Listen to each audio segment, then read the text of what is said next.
నీ కన్నీటిలన్నింటినీ తొడవగలిగిన వాళ్ళు ఎవరు?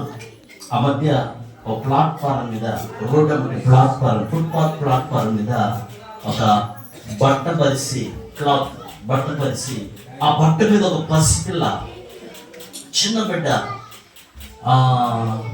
1 year లోపులోనే ఉంటది. ఆ పసిబిడ్డ వెక్కి వెక్కి ఏడుస్తూ కేకలు పెడుతుందంట.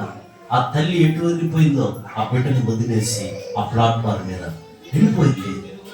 వీళ్ళు అక్కడ బైక్లు వేసుకొని ఉదయాన్నే మార్నింగ్ ఉద్యోగాలకి, జాబులకి, ఆఫీసులకి వెళ్తున్నటువంటి వాళ్ళు చూసి బండ్లు ఆపేసి, అరే ఎవరిని పిల్ల, ఎవరి పాప తెగ ఏడుస్తుంది, అయ్యో గొంతు ఎండిపోయేటట్టు వెక్కి వెక్కి ఏడుస్తుంది అని చెప్పేసి అక్కడ ఉన్న వాళ్ళందరూ కూడుకొని ఒక్కొక్కరు ఒక్కొక్క రకంగా ఆ బిడ్డని ఏడుపు ఆపేయాలని ఎత్తుకుంటున్నారు, ఎగరవేస్తున్నారు, చేతులు ఎత్తుకుంటున్నారు.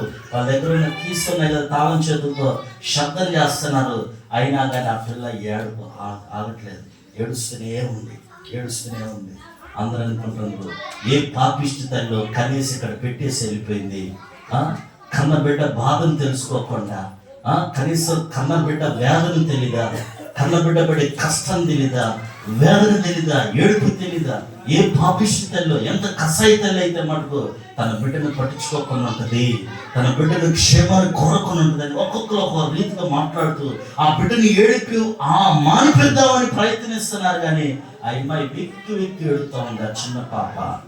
అంతలో ఆ తల్లి ఆ పిల్లకి పాల బుడ్డి కోసం వెళ్ళిందండి. పాల కోసం పాలు బుడ్డిలో పాలు పోసుకొని తీసుకొని వచ్చింది. ఆ పిల్లని ఎట్లా ఎత్తుకోని అవసరం లేదండి, చేతులు, తల్లి చేతులకు బాగానే అంతటి ఏడిసిన పిల్ల దెబ్బకి ఏడు మాకు తీసింది. అంతమంది ఆడిచ్చినా, లాలిచ్చినా, పాడిచ్చినా, ఏది చేసినా ఆ పిల్ల ఏడుపు ఆగిందా?